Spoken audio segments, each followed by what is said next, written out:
Wow. I sure hope you didn't come here looking for hope. Good afternoon to you. Good Monday afternoon. I'm Dejan Kovacevic of DK Pittsburgh Sports. This is the new Double Shot show that comes your way every weekday afternoon. And by the way, it'll continue to do that even now that the team's no longer playing football. And I got nothing for you, in large part because the Steelers, got nothing for you. Their approach to this offseason was set virtually in stone the moment it ended.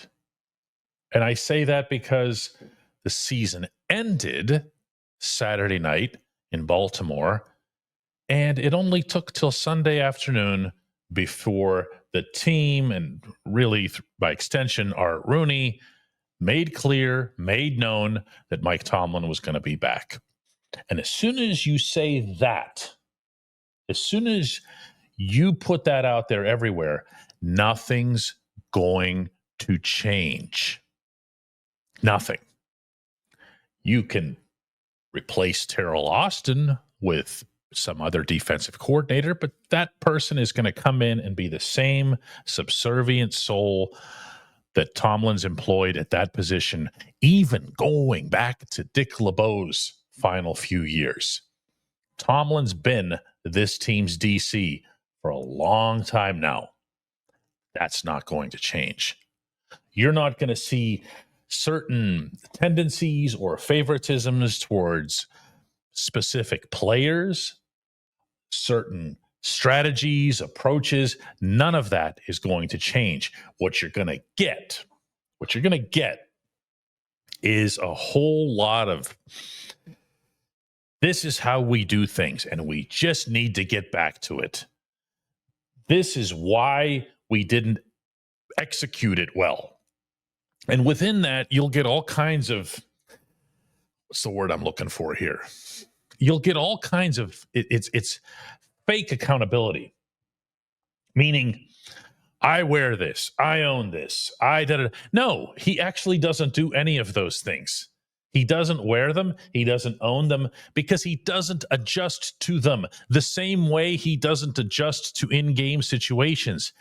His way is the right way, and it is, as a result, the only way. If all you ever saw, if you had just landed here from Mars and you saw Steelers versus Ravens, and somehow, of course, we're magically equipped with an advanced football brain, you'd have everything you need. You'd have every example, every exhibit of what's wrong with this franchise right now, because you would see the Ravens doing things with a plan A that the Steelers never adjusted to. You would see once not never. The Steelers did it late in the third quarter. The Steelers do it in the late third quarter. Guess what? The Ravens just had another way to go about it, and they did in advance. They weren't caught by surprise that the Steelers would adjust. They would have anticipated it. I could do this all day, but what you have is everyone over on South Water Street saying, forge ahead. And you know what? That includes the players. This was Pat Freiermuth today on Locker Cleanout Day. I have the utmost faith in the coaching staff. Without Coach T, we wouldn't have been able to be in the playoffs. And we all love Coach T. He's a great leader, great coach. I wish you guys could be in those meetings. And I think a lot of people see those Hard Knocks meetings. There's a lot of good ball being talked about, and it's a collective basis. It's just not on the coaches, right? Like, the coaches can put us in situations, and there's some games where we're running the plays that we're running against other teams that, schematically speaking, are great plays to run against them, but for whatever reason we're not executing it. So it's a collective. Coach got to take criticism, players got to take criticism, and there's obviously going to be criticism when we close the season on a 5-game losing streak. So that's warranted, but we've got to figure out ways, especially in the offseason, next season, to get the train rolling. And there it is. We believe in this coach. We believe in this staff. They just got thrown out there. These players did, with one of the worst coaching everythings you've ever seen, both sides of the ball. And they're right back standing in front of the cameras and microphones saying, we need to be better at what we do because we believe in this. I don't even know what to say. I really don't. Tomlin needs to go. Art Rooney needed, past tense, to make a real move toward real change that would really bring the Steelers into the year 2025. He's not doing that. They're not doing that. They're just going to come back and be exactly the same thing. But maybe they'll try a little bit harder. When we come back, going to be joined by Chris Halleck over on the South Side. At DK Pittsburgh Sports, we take pride in coverage that connects our city's fans to their favorite teams. Now, that connection's stronger than ever. Introducing our all-new state-of-the-art app. Find expert inside reporting and original podcasts. Check live box scores. Track the latest stats. Chat it up with our community of thousands of fans, all in one place. The new app from DK Pittsburgh Sports. Coverage that connects.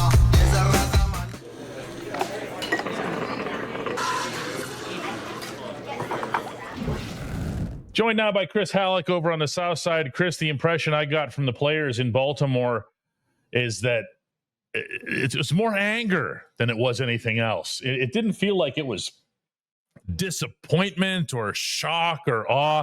They were just ticked off, you know? Yeah, it was a strange locker room. That's the vibe I got. I expected to go in there and to see a lot of guys just downcast and demoralized, and there wasn't a lot of that. There were some, but there wasn't a lot of that. There were some guys. They're mad. Yeah. What are they mad at? I mean, the impression that I got from them is that they're mad about like the whole thing, but they don't have like a pinpointed focus for their being mad. It's just that they were this, and now they're this, and now they're mad. Yeah, and I think that one of the main reasons why it's probably like that is because it wasn't just one issue that they had. It wasn't like they were only a bad first half team. Well, they also had a number of issues on defense. They couldn't run the football. I mean, 29 rushing yards. I mean, you just can't win football games even in today's day and age. You're only running the ball 11 times for 29 yards. They didn't control the clock. There's just so many different issues. And I think when there are that many issues, it's hard to pinpoint one thing. And so you can just be mad and just try to figure out, but be like, I don't know what the answer is.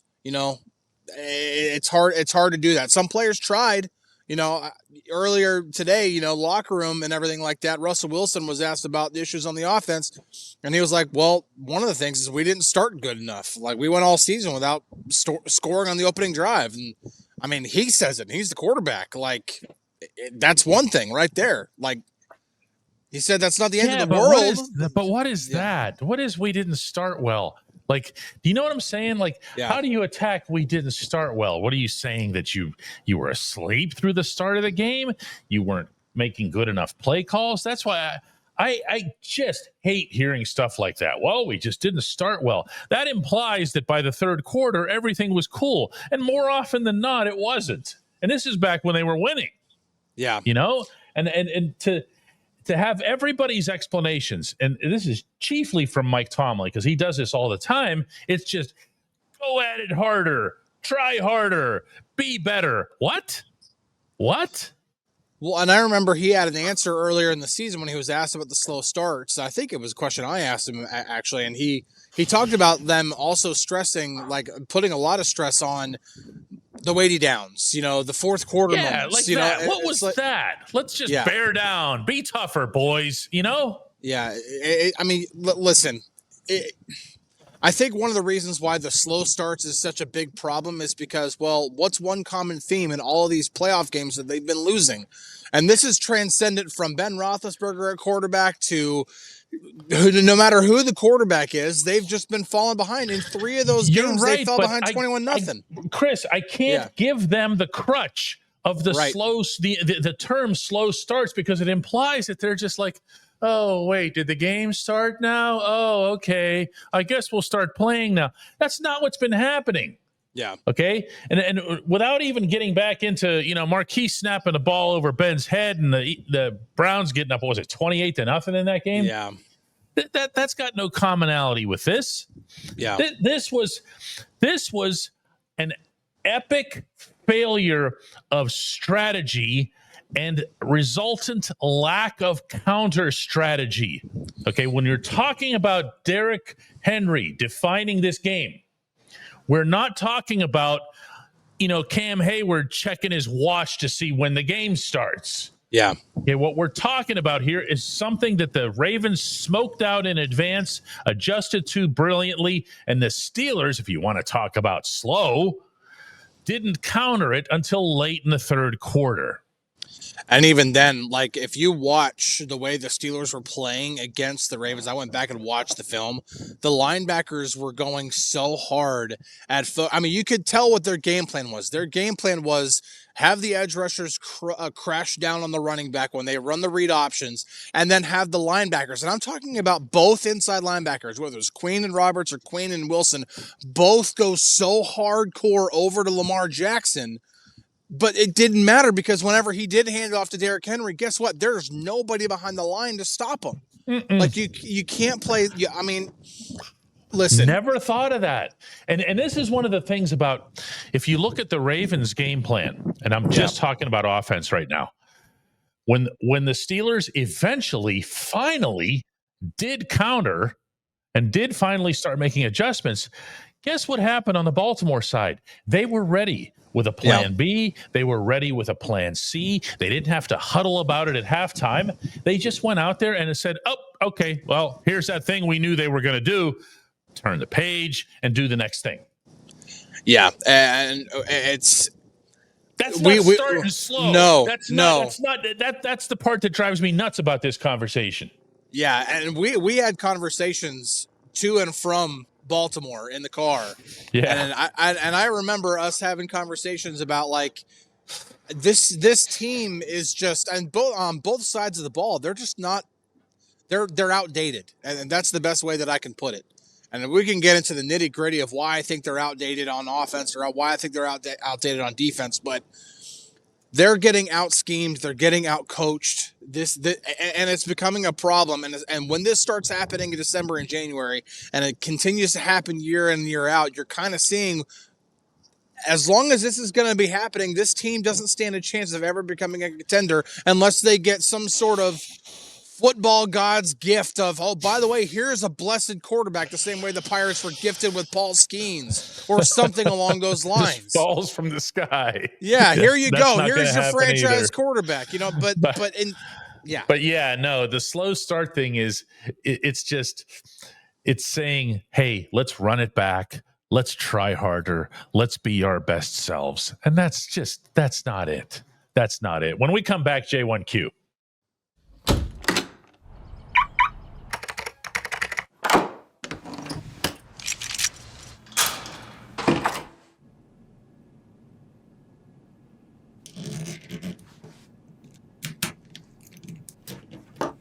Safety is a habit. Gun safety and responsible storage are no different. Help prevent gun accidents, misuse, and theft. Keep firearms safe and secure when not in use. For safe storage options, visit projectchildsafe.org.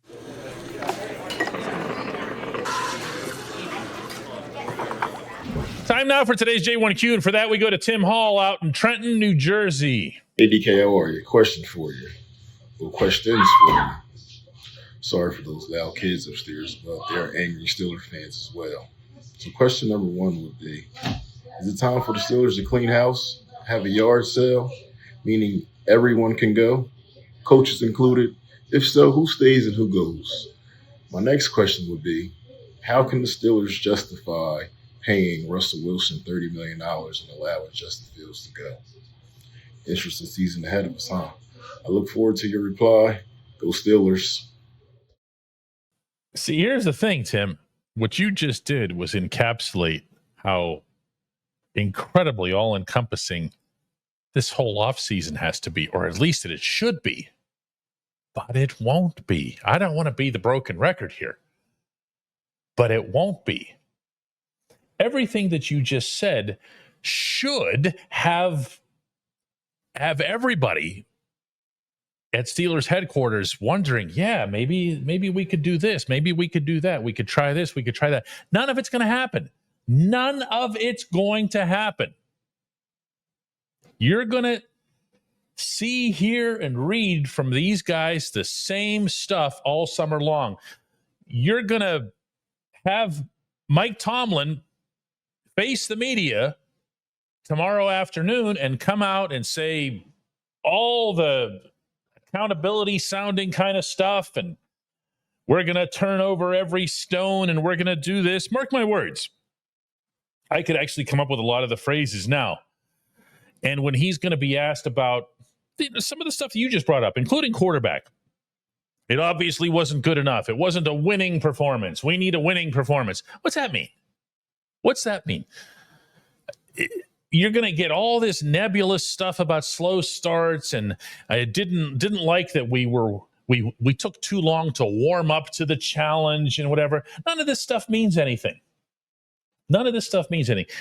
If you want to get into specifics, and you can try that, and we as reporters try that all the time. You know, Mike, do you think that might be a situation where you would get away from, say, for example, the cover 3 scheme that you've been using for years? Do you think you might want to look at redeploying Keanu Benton in some different way that he's not disappearing? Or how about using an $18.4 million safety in Minkah Fitzpatrick, I don't know, somewhere within 30 yards of the line of scrimmage?